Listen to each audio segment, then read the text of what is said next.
बिस्मिल्लाहिर्रहमानिर्रहीम। अस्सलाम वालेकुम नाज़रीन, आप यूट्यूब चैनल देख रहे हैं। मैं इमरान खान हूँ। नाज़रीन, पूरी दुनिया के अंदर एहतजाज हो रहा है और पाकिस्तान तहरीक-ए-इंसाफ के लोग एहतजाज कर रहे हैं या ओवरसीज़ पाकिस्तानी एहतजाज कर रहे हैं जिन्हें पाकिस्तान की फ़िक्र है और वो अपने सामने पाकिस्तान को ख़राब होता हुआ देख रहे हैं। पाकिस्तान के अंदर जो है वो मईशत की तबाही हो गई है। पाकिस्तान के अंदर अमन व अमान के बड़े संजीदा मसाइल हैं। जो लोग पाकिस्तान में रहते हैं वो बताते हैं कि महंगाई बहुत ज़्यादा है और लोग इवन ख़ुदकुशियाँ कर रहे हैं। हालात बहुत ही ज़्यादा ख़राब हो गए हैं पाकिस्तान में और उसके पीछे रीज़न एक ही है कि रिजीम चेंज ऑपरेशन के बाद पाकिस्तान की मिलिट्री एस्टेब्लिशमेंट ने वो तमाम फ़ैसले किए जिन फ़ैसलों के नतीजे में अवाम को कुचला गया और माफिया को सहूलतकारी फ़राहम की गई। अब जो पूरी दुनिया के अंदर ओवरसीज़ पाकिस्तानी एहतजाज कर रहे हैं उसमें जो एक अलग एलिमेंट है, मैंने आपको पहले भी बताया था, वो ये है कि मौजूदा जो सियासतदान है उन्हें कोई घास भी नहीं डाल रहा। कोई नवाज शरीफ पे, जरदारी पे, शहबाज शरीफ पे, किसी पे कोई तनकीद नहीं कर रहा। सारी की सारी तनकीद फील्ड मार्शल आसिम मुनीर साहब पे हो रही है।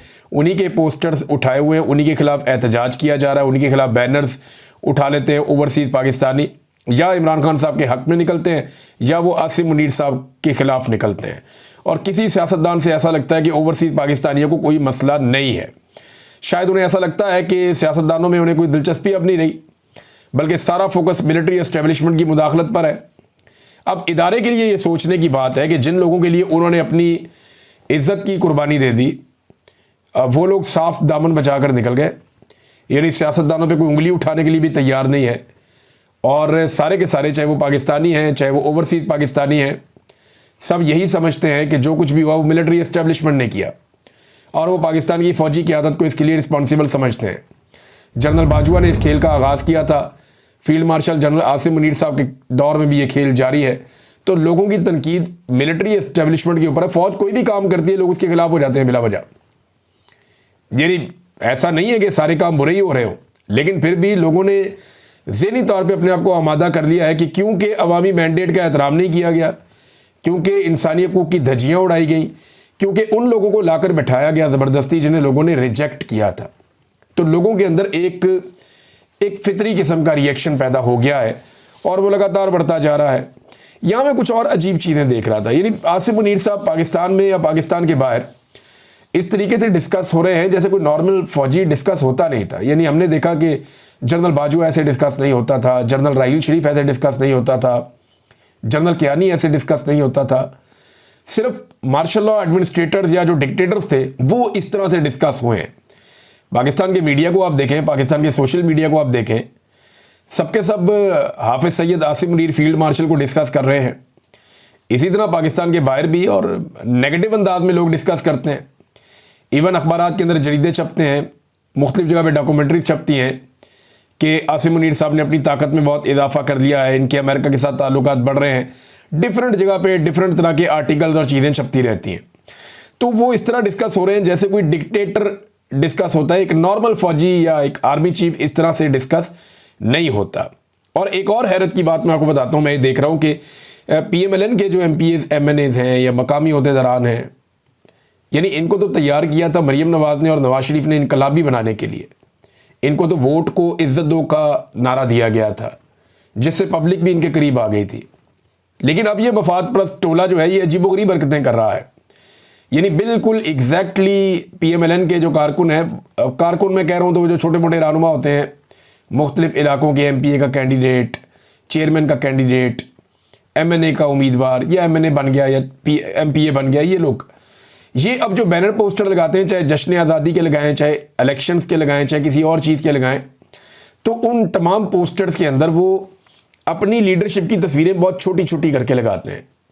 यानी मैं नून लीग की कहानी आपको बता रहा हूँ कि नून लीग के जो लोग हैं वो अपनी लीडरशिप की तस्वीरें बहुत छोटी छोटी करके लगाते हैं और फील्ड मार्शल की तस्वीर बहुत बड़ी करके लगाते हैं बैनर्स पे, पोस्टर्स पे, होर्डिंग्स पे। ऐसा क्यों है? देखें, क़यादत से ही तो सीखता है सब कोई। जैसा लीडर वैसे उसके फॉलोअर। तो नवाज शरीफ ने अपने फॉलोअर्स को ये समझाया कि ताकत की पूजा करनी है।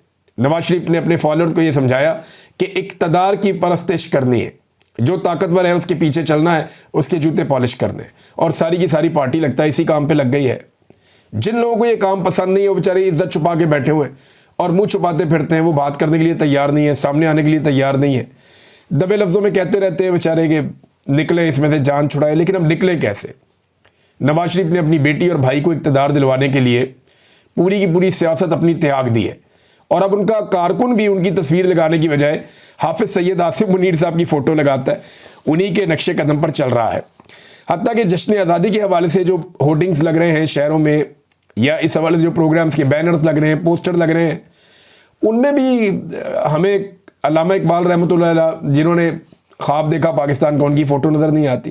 कायद-ए-आज़म मोहम्मद अली जिन्ना जो बानी पाकिस्तान है, उनकी फ़ोटो नज़र नहीं आती। तो मैं बहुत हैरान हो रहा था ये चीज़ें देखकर कि कायद-ए-आज़म मोहम्मद अली जिन्ना से ये लोग इतनी नफ़रत कैसे कर सकते हैं। उन्होंने तो पाकिस्तान बनाया था, लेकिन ये उनकी तस्वीरें हटा रहे हैं, उनका नाम हटा रहे हैं। एक अस्पताल से उनका नाम हटा के मरीम नवाज़ ने अपना नाम रख दिया। हत्ता कि इनकी परस्तिश करने वाला एक शख्स ऐसा है जिसने कहा कि गांधी कायद-ए-आज़म से बड़ा लीडर था। यानी कायद-ए-आज़म से पता नहीं इनको क्या मसला है, PMLN को या इनके चाहने वालों को। उन्होंने कहा जी गांधी कायद-ए-आज़म से बड़ा लीडर था। गांधी बेशक एक बड़ा लीडर था बड़े सगीर का, लेकिन उन्होंने कहा 20वीं सदी का सबसे बड़ा लीडर था गांधी, और कायद-ए-आज़म उसके बाद आते हैं। तो मेरे ख्याल में ये शख्स जो है वो 20वीं सदी की जो सियासी तारीख है उससे नाबल्द है।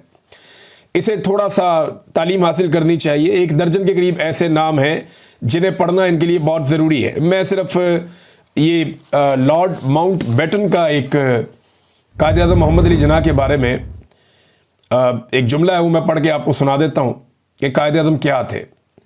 देखें ना, अलग मुल्क बनाना तो कायद-ए-आज़म ने जिम्मेदारी ली थी कि अलग मुल्क बनाऊंगा मुसलमानों के लिए। गांधी लोग तो ये चाहते थे कि अंग्रेज़ यहाँ से चले जाएं, हम खुद संभाल लेंगे।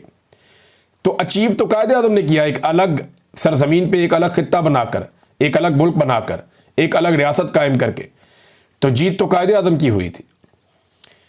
जो पाकिस्तान के मुसलमान हैं, इन्होंने कायद-ए-आज़म की क़यादत में 2 लोगों से आज़ादी हासिल की थी, अंग्रेज़ों से और जो अक्सरियत यहाँ पे मौजूद थी हिंदुस्तान की हिंदुओं की, उनसे। जबकि उधर दूसरी जानिब ये ख्वाहिश थी कि अलग देश बनाया ही ना जाए, बल्कि वो इसको बंटवारा करार देते रहे हमेशा कि ये बंटवारा कर दिया गया जो नहीं होना चाहिए था, जो उनकी सोच में गलत था, लेकिन कायद-ए-आज़म ने अचीव किया। तो इसका मतलब है कायद-ए-आज़म बेहतर लीडर थे।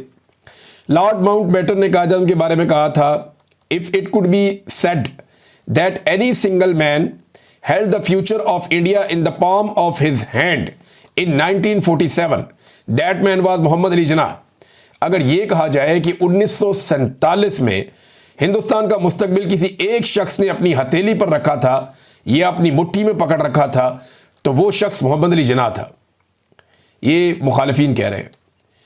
और माउंट बेटन ने कायद-ए-आज़म मोहम्मद अली जिन्ना को फेस किया था, और वो ये जानता था कि कायद-ए-आज़म मोहम्मद अली जिन्ना किन ज़हनी सलाहियतों के मालिक थे और कैसी लीडरशिप क्वालिटी कायद-ए-आज़म मोहम्मद अली जिन्ना में थी।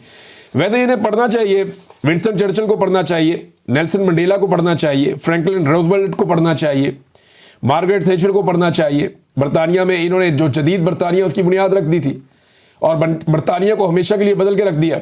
मार्टिन लूथर किंग को पढ़ें, आपको पता चलेगा कि वो क्या आदमी था। मुस्तफ़ा कमाल अतातुर्क को भी पढ़ लें आप, अगर टाइम मिले तो। 20वीं सदी के लीडर्स के बारे में मेरे ख्याल में कुछ भी नहीं जानते। उन्होंने उठा के कहा जी नंबर 1 लीडर गांधी को करार दे दिया और कहा कायद-ए-आज़म कहीं बाद में आते हैं। बहरहाल ठीक है, जिन्होंने कहा उनकी मर्ज़ी है।